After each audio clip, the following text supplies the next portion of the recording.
Hello, beautiful soul. I'm Vicki Howie of ChakraBoosters.com, the creator of Chakra Boosters Healing Tattoos and also CirclingSpace.com. And today, myself and Tiffany Harlick are here for you with your June astrology forecast. And hopefully, I'll throw in some comments about the chakras too and how it all applies. So, welcome, Tiffany. Thanks for Thank you. Thank you, Vicki. This is one of my favorite parts of the month. I absolutely adore connecting with you, and I can't wait to see what's coming up for June. Let me share a few things. I always have links for Tiffany down below. So rather than now you guys are really getting to know Tiffany, and I know you're coming back to see her, I'm not going to keep repeating a long bio each time. So please make sure to go to her site, see her calendar that she sells, her digital calendar where you can get all the astrological aspects throughout the month right on your phone, right on your computer. Check out her blog. She's at wiseskiescollective.com. And she also has a whole bunch of cooking books, especially if you like healthy cooking and home style cooking. Tiffany's from Texas, Austin area. Woohoo! I love Austin. And got a long Russian lineage of psychic abilities, and she's actually using it. I learned last month or so, I'm learning that she's using it to work with law enforcement and that to help them crack cases. So I feel excited just to be rubbing shoulders with that. That sounds exciting, Tiffany. So check out her links below, you guys. And I'm going to give Tiffany all the time that I can give her today to talk about June. Well, thank you so much, Vicki. You know, I'm really actually excited about June. And I just want to acknowledge that we're recording during a Mercury retrograde period and that June does start out in a Mercury retrograde period and shadow. So I feel like the entrance into June might still be a little bit big waves, but overall, I feel like it's going to be a nice month for us. The theme is to let your conscience be your guide, right? So whether you want to go the Marvin Gaye route or the Pinocchio route. The Marvin Gaye route, if you don't mind. The idea that, you know, something, there's an intelligence guiding us forward, right? There's like if you think about the Hermit card and the light, we're only shown the next right step. We don't have to know it all. And as long as we stay in that next right step, it's not a confinement. It's not a limitation. And we don't have to know everything. But I think if we can just keep the joy of that moment and let our conscience be our guide and just do the next right thing, it's going to be a nice month. You know what visual I'm excited as you said that the visual I got was one of like, not, it wasn't a GoPro because it wasn't a camera, but it was like one of those miner's helmets and it's got a light and only as far as it could shine out in front of you. Yes. Where the light is shining out in front of you, that's all you need to know, because that's going to keep your going forward safe, right? That's exactly right. And it also indicates that we don't necessarily need to know where we've been, or we don't have to have a surety of what's behind us either, you know. So and forward too, like we don't have to be figuring it all out. I think that's where the most nervousness comes from nowadays, especially after COVID. I think people are just like, oh, what's next? What's next? Right. Right. And we can use this like first part of June to really rewire the Mercury in Gemini retrograde, rewiring our brains through breath work, through meditation, through really just taking some deep breaths, focusing on the heart. There's brain cells in our hearts, right? Yep. And so we can lay an intention on the breath and start to work that with the consciousness. You know, one of my favorite books is Limitless Mind by Russell Targ. He was a spy for the CIA and then he found God. That's one of his big taglines, because of our limitless mind. And so letting your conscience be your guide, what does that mean? It really means radically living. You know, it means radically listening. And we often get our information bombarded at us, all this marketing, all of this news, media, people, places, you know, everybody, our friends have ideas for us. And so sometimes it can be a little bit scary to be like, well, I don't feel like that's right for me, or, you know, yeah, right. So that lantern really just gives you, I've been calling it divine right lighting. Okay. Right lighting. So you guys visualize, you've got like one of those lanterns and you only, just what if you only like give love to and pay attention to what's in that realm this month. So that sounds exciting. Good idea. Yeah. Yeah. So if we look at the numerology real quick, it's a 3. It's a 3-month and a 6-year. And a 6-year, we really are supposed to be nesting, finding new paces and spaces, even in our own homes. So there's that overall theme, but the 3, it's really about connection, creativity. The 3 has that charisma to it. So the 3 C's for your numerology people, right? Connection, creativity, and charisma. It is in more extroverted energy. So the cautionary side is we could get so excited and overcommit and do way too much and kind of lose focus, right? So just be aware of that. And connection, of course, is the opposite of addiction. Connection is the opposite of the Hermit card and being totally alone. It's coming together, you know, and so gathering. So we have a hunger to be with each other this month of June. And so making some time for that. Overall, like there's 2 big planets that will be retrograde. This is very normal. The outer planets go retrograde the second half of the year. So Saturn and Neptune will both retrograde. And it's kind of about freeing the mind. And so that if you think about the lantern, what is it called? Like the headlamp focus. Yeah. It does free your mind from everything that's unknown, everything that's in the dark, everything that you can't control, right? So this path of freeing the mind with Neptune and Saturn both going retrograde, it's like, where can you loosen your grip a little bit so that you don't have to control and plan and map everything? I love mapping and planning. So it's not so easy for me personally to just be like, the rest of the year, I'm just going to free my mind about it and be in the passenger seat. Because I still, you know, I have my own marketing and content and stuff that I want to get done and follow with divine right lighting. But there can just be a looser grip, right? Hold on loosely, but don't let go. So if we have a tight grip in the month of June, the question to ask is like, what am I not feeling safe around, right? Like, what am I needing to hold on to that, like, why do I have to grip so tightly? Is there something about my security that's coming up, right? Uranus is in Taurus, and some of our foundations are being really shook big time. Okay. So that's a big thing. So if we look at the first week of June, we are talking about hungry hearts. June 1st through 5th, Mercury will go direct in Taurus, right? So at that point, it'll be in Taurus, and it'll come back into Gemini. It'll go direct in Taurus. What did you say? What day? I wanted to. Oh, June 3rd. June 3rd, Mercury will go direct in Taurus. Okay. The 4th, Saturn will retrograde in Aquarius. And what we're looking at is really staying conservative that first week in June. So this isn't like the right week to just go all out and just be crazy and do something that you've never done. This is more of a slow week, a slow approach. Where can we be practical? The inner child work would be healing those insecurities, you know? So if I'm disturbed, it comes back to me, and where can I do some self-reflected consciousness to unwind and rewire and really program a new frequency for your life. But it just has to be about slowing down and like following what you're what do you want to stay hungry about, and just keep it right here, stay on your own mat. And yeah, right. Just like write what's in front of us. You can mentally rehearse the intentions that you have for the month that week. Something that is repetitive and slow is going to feel good to our energy bodies that week. Does that make sense? And we're in the heart of Gemini at that time. So yeah, it makes sense. Definitely. Yes, the Heart of Gemini, like that's a book, you know. Well, you can you're in the sweet spot. You're right in the middle of Sun Gemini, and that's all about like mind and programming in the mind and stuff like that. Yeah, the Heart of Gemini. I'm going to work with that. We got to write an article or something on that.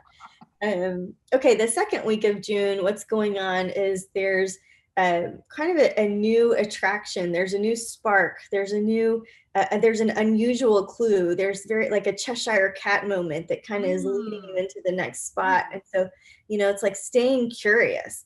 There is in the sun is going to be in gate 45, and there's going to be something about natural leadership that is going to come up and evolve. And so what is leadership like in your world? What is leadership like in your community? Where do you want to who do you want to lead? Where do you want to lead? Your life as your legacy. Like the ideas around leadership are going to be both fading, breaking up, and emerging new. Sounds like personal and, of course, social, and even maybe worldwide. Sounds like it's the full spectrum. Correct. Yeah, I'm really excited to see that. I mean, I'm not like a news watcher, but I'm excited to see what happens that week, because it's like an unusual, like an underdog comes to power. You know what I mean? And so that could be the underdog within you, or the one in our world, or both, right? Because they're going to mirror each other. Venus is going to conjunct Uranus, and so that's why it's this attraction to the unusual, the attraction to something different. It could be as simple as you change your wardrobe up and you get a piece that you would never have bought, or it could be something much more interesting, right? Like, so just paying attention to the things that are a little bit more uncommon, I think will help. The natural leadership part of that whole equation that week, you guys know that, or you may know that I do beekeeping as my hobby. And I recently spoke to a class of 4th graders just over the phone with my friend. And they were asking all these questions, and there's a queen bee, right? And so I'm telling them about the life cycle of the bee. I'm probably way oversharing the reproductive cycle of bees, right? Yes. And so one of the questions was, why isn't there a king bee? Yeah, I love these kids. Right? And I thought, God, that is such a good illustration of what we're going to see that second week of June. Why isn't there a king bee? There might be, like, if we're like open to, okay, that's great. And conjunct Venus, conjunct Uranus, also like feminine and relational, like even relationships, we might have surprises, right? Like, I'm just kind of wondering, that sounds like a really interesting combo. Around the 11th. So the reason that we want to keep it broad is that Venus transits will come on a couple of days early and maybe linger a couple of days. So it'll have its pinnacle moment, but you'll feel it that whole week. Like you're talking about the headlamp visual, this visual I get, it's so funny. I don't know why I'm sharing this, but I get the visual of the hairless cat. Okay. Because Uranus is very unusual, and pet. Sphinx cat. Those are so unusual, those cats. Yeah, right. And it's like no hair, and they I had a neighbor who had one, and they're so like interesting and mysterious. Yeah.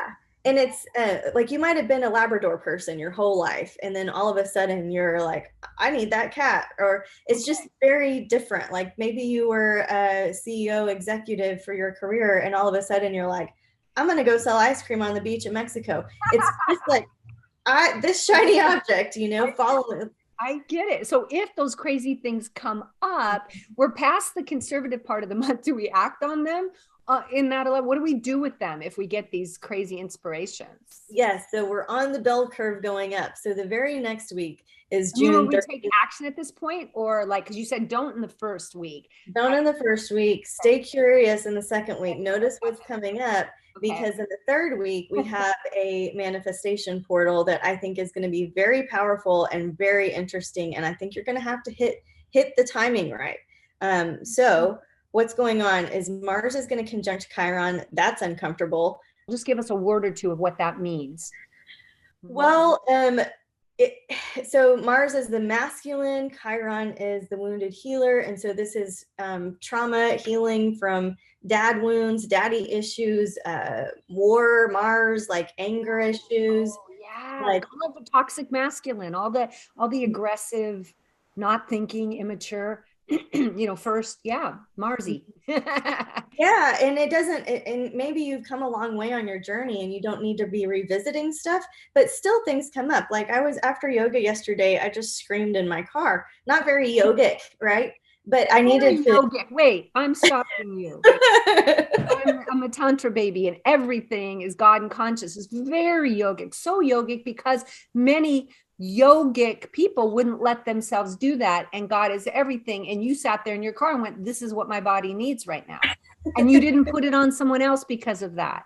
And so that's why I'm so big on shadow. That's why I'm so big on circling. That's why I love you so much. Not only because you can do it, you sat in your car and did it, but you can come here and admit you did it. It doesn't make you any less. It just makes you more beautiful. So thank you. I want you to know that lands, and I'm going to take back that idea. It's not very yogic in the commercial, the yoga pants and it's not yogic in that way, but it's extremely yogic in a yoga. I'm getting chills in both legs. That a yoga that embraces it all. And that's what we do here at Chakra Boosters. It's a yoga of the sky and the earth. It's a yoga of the all. And you needed to scream, and you didn't scream at someone else because of that. So. I didn't. And, I had on my good music, and the music was not allowing me to get as angry as I needed to get. And so I just turned it off, and I visualized a mouth in my right hip, which is what was hurting. And I just let the mouth open, and I screamed through the hip. That's what I did, guys. Now we know you scream through your hip. It's so good. It's so good. I love it, Tiffany. This is the kind of stuff we do circling all the time, in the sense of releasing and becoming aware of this kind of stuff. It's just a consciousness exercise at all times, with everything being welcome. Not just what appears to be good, what appears to be calm, but what's healthy, what's needed. So, okay, let's move on. You have a lot. So that's my example of Mars and Chiron, screaming through my hip in my car after yoga. If that's your example, then you're saying we got no action, then we get super curious. And now we're really ramping up that if the curiosity brought something up, we got to do something with it. We have to release it. Is that what's coming up with this energy in the third week? What else? I stopped you with Mars. No, yeah, that's good. So there will be some kind of release, some kind of interesting spark that happens. So Mars is going to conjunct Chiron on June 15th. So that's the first kind of scream in your car thing. And then on the 16th, the very next day, the sun is going to trine Saturn and square Neptune, right? I'm just looking at my calendar and squares Neptune. Oh, interesting. So it's harmonizing more with Earth and saying not so much in the larger.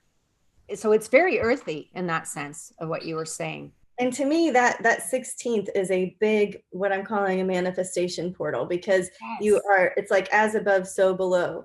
So in May, we were talking about connecting the cosmic dots, looking for data points. Not making any final conclusions. I loved that. I'm practicing that as we do this right now. Okay. Me too. And then if we let that build up, and we have gathered our information and data, this 16th, man, this is a very interesting moment.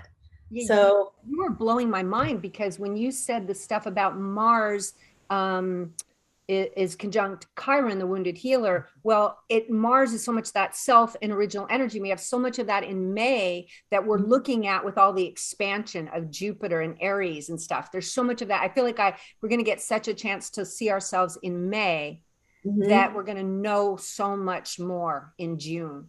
And so, but still, we're not starting out like I know everything, because we're coming in with a retrograde. So I love the way you've done. What we haven't done as much in this forecast is the actual specific dates. Like, that's why I keep stopping and just making sure I have. But one that I've never seen you do before is you're taking us through a journey of week by week and how it's building and changing in each week. And I'm really enjoying this. Like, so far you're saying, we come in retrograde, don't make too much action, just be with it and everything. Then the second week, get really curious. And maybe even re-curious, because now we're out of retrograde, but sometimes out of retrograde is when I can look at what I went through all the way through retrograde. And then the third week, you're saying, be ready. Even in that curiosity, anything can happen. It's mysterious. On the third, it's like, okay, portal time. You're saying the day of the 16th seems particularly strong.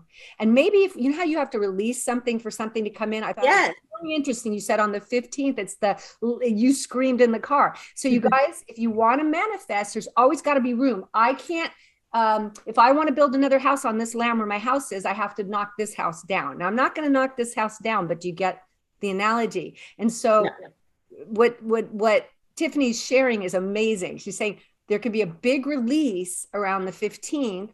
And what is you want to let go of to make room? And then what are you going to commit to on the 16th that has it isn't just, oh, what's up today, but what you've been looking at. And for how long do you feel, Tiffany, how long have we been looking at this thing what's the arc for this 16th? How far back have I been working with this? Well, I would give it, the last three years, give or take, So this is big. Okay. To me, it is. I mean, other astrologers are going to have different opinions. This is one that I look forward to. I look for this particular transit Saturn is on a 27-year cycle. So it's like there's micro cycles and macro cycles, you know, and it's not necessarily about like what I want. When I say manifestation portal, it's like the feeling tone of what I want. It's not the actual thing, right? Because the feeling tone leaves it up for what I really need, not just what I want, right? Mm-hmm. Yeah. So, oh, I just realized I have a gardener outside. So, can you hear it very much? If it's not too bad, I'll leave it. If otherwise, I'll go out and let him know. No, and it can be one of those forced connections where it's like, okay, that came up for a reason. Gardening. So, yeah, what are we gardening? You know, what are we harvesting? You can't get fruit the day the seed is planted, type of a thing. And, you know, just so we can hear this better, I better take a quick break and just stop the sound outside for a minute. Okay. Because I don't know if people are hearing this a lot. So. Okay, guys, I'm back. It's a little quieter. Gardening seems to be a theme, but that fits with June, at least in our hemisphere, right? Okay. And so I just had that question about that transit. What is that one you watch all the time that's powerful for manifestation? So I think it's really interesting. It's the sun is in a trine position to Saturn. And so, you know, that this is when hard work pays off. This is when you're paying attention, and as you think, so shall you see. These are the moments of synchronicity. And this is a moment, you know, when you've been doing the work of raising your frequency or raising your vibe or being the love that you want to see in the world. These are the moments where it comes to fruition and you're like, oh, there's a taste of satisfaction, you know, and there's a taste of alchemy. Saturn gets a bad rep for being like militant and borders and boundaries and hard work, right? Discipline, which is very helpful, but there's a very alchemical side of Saturn, right? Saturn rules Capricorn. There's a very magical side to it. Root chakra. I mean, we can't have manifest things without that deep root chakra. Yes, right. Saturn represents that all the way. Right. So to me, I think it's very interesting that it comes right in the middle of two kind of difficult transits. So we've got the full moon in 23 degrees of Sagittarius on June 14th, right? That's a Tuesday. So we're ramping up. We know that there's a closure, there's an ending, like some journey is over. We've got then the Mars conjunct Chiron, right? On June 15th, where there's some either self-inflicted wounds that were coming over, wounds that are coming out, some moment of healing and aha-ness. And then we get our perfect sun trine Saturn. Like, don't quit before the miracle happens. You know, there's a moment of tension and then the miracle happens. And after that, things get cloudy again. And so if we go back to that headlamp visual, we're still just going to see the next step. And it's like good news, bad news, who knows? Because the very next day might be the miracle. You might have been wanting a house, and you apply and it's going well and they turn you down. But in the process, you've had to call references, and the reference that you call happens to be, you know, the next house. Yeah, exactly. The new house. I get it. And that's the Uranus energy you're talking about. That's the energy you're talking about in that second week too. The whole at the beginning. Right. Yes. Very surprised. In with that curiosity that anything's possible. Don't quit, you know, stay with it and let it be. Not just don't quit, let it manifest. Let it manifest in ways that are more powerful than you could have expected. That's what's coming to me. Both hands are going like this.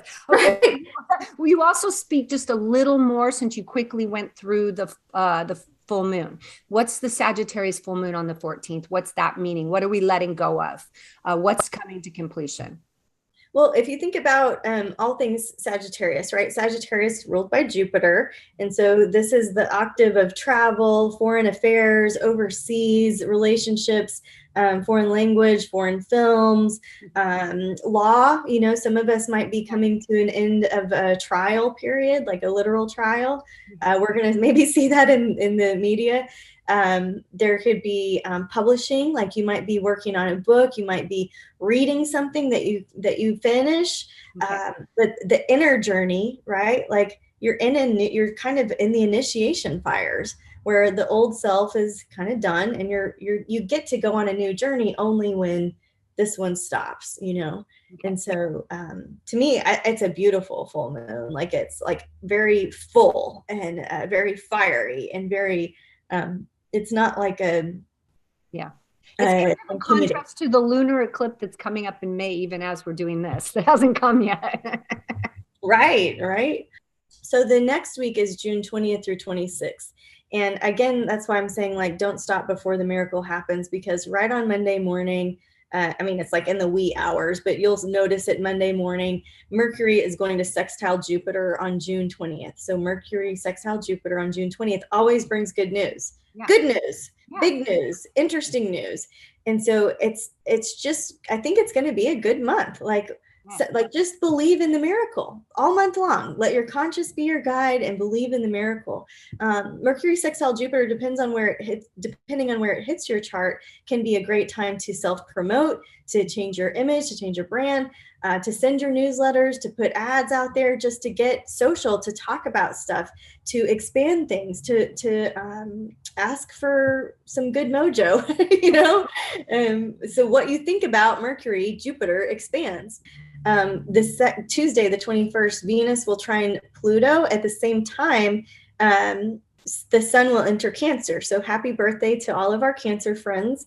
Venus trine Pluto is a really sweet transit. So this week too, just feeling like honey and just like that energy of summer, Venus trine Pluto is great for romance. It's great for falling in love.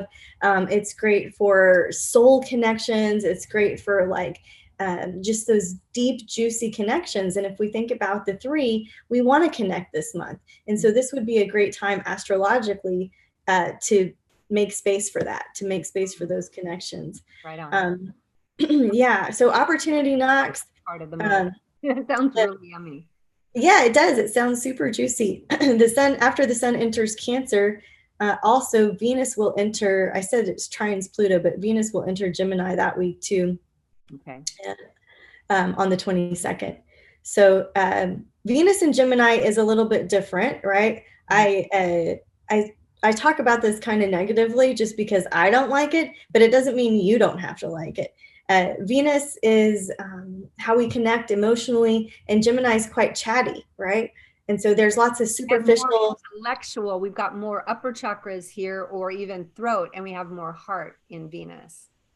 Yeah. And to me, like Venus and Gemini is like, get a trash magazine, sit by the pool and gossip, right? And I'm a Scorpio and I don't want to do that, right? Okay. It's very like superficial, fun, easy conversations, like social butterfly, like lots of texts, lots of memes, lots of fun, lighthearted stuff. And I think we need a break. And so that can give us that lightness and that kind of, I will say, just flimsiness. And not everything has to be so like deep all the time. Yeah, right? Miss Scorpio, not everything has to be so deep all the time. I just like it like that, Yeah, me too. But we have fun too. So we do. And that's the only other interesting thing that week. So we look at the end of June, so the 27th through the 30th, the last little gasp of June, Monday through Thursday. And what's going on there is that not only did opportunity just knock, we had a manifestation portal, opportunity knocked, we saw something exciting, we said yes to, we can't even believe it, it's better than we could ever have thought, the miracle's coming true, we're going to hold the faith for it, we're going to see the good news. And then at the last part of the month, we've got 3 or 4 transits that week where I'm saying, like, be your own lucky charm. You are your own lucky charm. So just keep like focusing the energy in here, not out there. The sun's going to square Jupiter. I'm going to give you your dates, but whatever has been clouding the skies has moved on. And so now the light, it's like we don't just see the little part here, we see all of it. The new moon is also happening on the 28th. So that is a very good anchor this week. The new moon, June 28th, it's in 7 degrees of Cancer. And so that really ignites the numerology of the Sextile year, the feeling of being at home, of nesting, of home cooked meals, of refreshing your linens, whatever you want to do to like change things up in the home and just make it that place that you run to instead of away from. Good point. You want to make your wishes and your intentions around family, around where you live, your space. Of course, the new moon wishes are most potent during the first 8 hours, so you don't want to do it before For us, it's 8:52 Central Time. So the new moon is in 7 degrees of Cancer. So if you know where 7 degrees of Cancer is in your chart, you can also make some wishes and intentions in that house. The things that it covers. Yeah. Yeah. So really, really potent time to be like, it all makes sense. That's why I had to go through that. That's why I had to take that step in the wrong direction in the wrong house. That's why I had to scream it out, you know? And so I feel like it's really going to be illuminated under that Tuesday night, the 28th new moon. Now, that day is when everything hits. The sun is going to square Jupiter. That's when you're your own lucky charm. Venus is going to sextile Jupiter. Those are the two planets. Those are the two money planets. And they're in a good aspect together, right? So if you've been conservative, like we talked about, if you stayed curious, if you opened your, I guess, willingness to receive a miracle, I think on the 28th, it's going to be a pretty interesting day for us, right? So that's going to be my best day of the month. So set, and also it's being a new moon, it's reset intentions. It's a set intentions time as well as harvesting, right? That absolutely. Yeah, absolutely. Yeah, both, right? That's going to be your best day. So which one is going to be? And the computer, I think your computer, it's like I want to ground it in Saturn or something. Oh, sorry. Is it? I'm going. I'm scrolling to find my challenging days. So my challenging day windows are the 13th through the 15th. So I don't want to give you like a hard and fast bad day, but it's like, oh, it's that time where that manifestation portal is there. So right leading up to it, maybe around the 13th, 14th, that's going to feel the most intense, I think, of this month. I always remind myself all the time, and I try to remind my clients and all that we're just in life's process, right? And before every birth, there's a contraction. Before every expansion, there's a contraction. So if I can just, like you said, don't leave before, like, it's like stopping the birth before the baby's born. Oh, these contractions are too much. And thank God in certain things, we can't do that. We're not able to do that. The birds are just going nuts now. If you can hear them, I love it. They're going, so really underlining that let's just remember, you guys, in that intensity, the tough days of the month, the 13th through the 15th. Yeah. It's life. It's before this other birth. Okay. So be with the intensity in a way of knowing, breathe like a woman birthing, just breathe through it. Yeah. I think that's great advice. Just breathe through it. Okay, let's do our cards. I've got the Golden Tarot. It's a very well-loved deck by Cat Black. So I can see close. Golden Tarot, love it. Okay. Golden Tarot by Cat Black. And I'm just going to take a card for us for the first half of the month to get an extra layer of advice, wisdom, any consciousness that wants to come through, something we should be aware of for this first half of June. Okay, got a jumper. Judgment card. So exactly what you were talking about, right? The judgment in most decks, in most of the old decks, has Jesus in it because it symbolizes the life after death, the everlasting life, the spiritual life, the part of us that doesn't die. And to me, this is a reminder that energy is not created or destroyed, right? So, but it can be transformed and regenerated. So the first half of June, I would say, is a very regenerative month. And so when you're in a regenerative stage, there's a slowness to it. You're hydrating, you're resting, you're having nutrients, you know what I mean? There's a care. There's a first part of it's unseen almost, or so this relates in the first half of the month to, like, how do you make it directly relate to it? That we're just preparing in a way for the big. I would say that, you know, this is the inner stuff that you were saying before. This is the.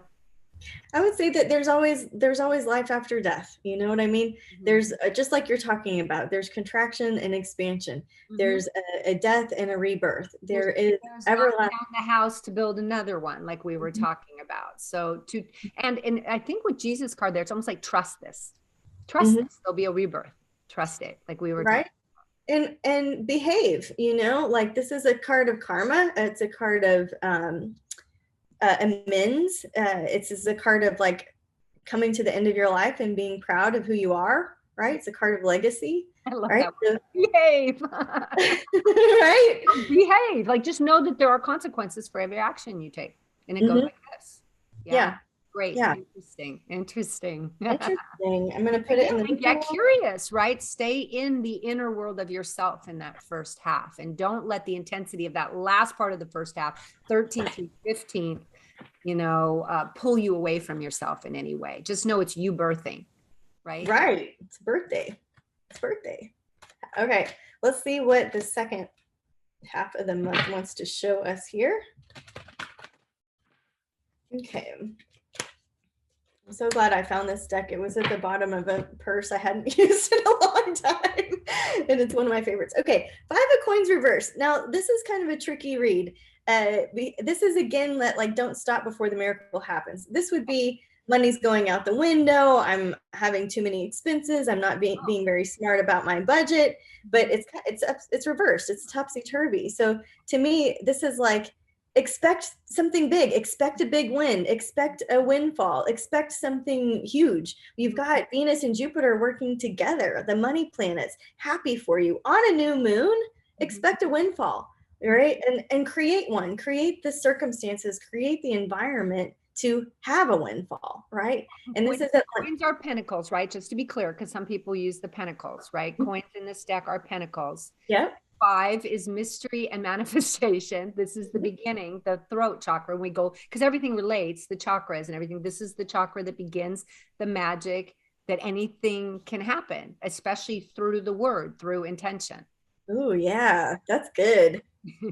Yeah. So hang in there. It's not going to feel like a potent, and there's not going to be this heaviness to the month. It's still going to be fun. Just keep believing in the miracle. Let your conscience pull you forward and just watch the next right step. Well, and this also reminds me of what you were saying. You kept saying early on that let it be, it's going to be something unusual. It's going to be something unusual. Well, if we had like 10 of cups or something, like, it doesn't look unusual in terms of manifestation, but this one does. But the minute you said, hey, it's reversed, we're like taking something negative, turning it upside down, and it becomes positive. So it's like, even that we're coming at it from a unique kind of almost Uranus throat chakra kind of surprising angle. Yes, I love how you connected that. Yeah. That is spot on. That is exactly what the astrology matches up to. It's like you dodged a bullet and then you got something better than your wildest dreams. I can't wait to go back and look at the comments on your video to see what people are like, oh my God, this miracle happened. I really think it's going to be an interesting, good month for us. You guys share what's moving. Come back and share with us so that we can keep feeling you watching this and being with us. Okay, so I think that's everything. We did it. Yay. Yay. Yay for June. You guys, again, as we're filming this, recording this, it is not even to the lunar eclipse quite yet. We're very, very close. So we're still in the craziness of May as we do this, and we're in the retrograde. So thank you for, if there's been sounds outside and computers making buzzing noises a few times, thank you for all that, because we're right in Mercury retrograde right now as we record this, and we're doing our best. And we love you bunches. And one more time, the theme is let your conscious be your guide. And we also have the theme keep coming up of keep your focus small, keep it in front of you and with you and personal. Don't go way out there and don't go back there, right? Okay, you guys, and be patient with, believe in this miracle, believe in a miracle that you couldn't even conceive of. I love it. I'm going to. Okay, thank you, Tiffany. Bye, everyone. Thanks for joining us.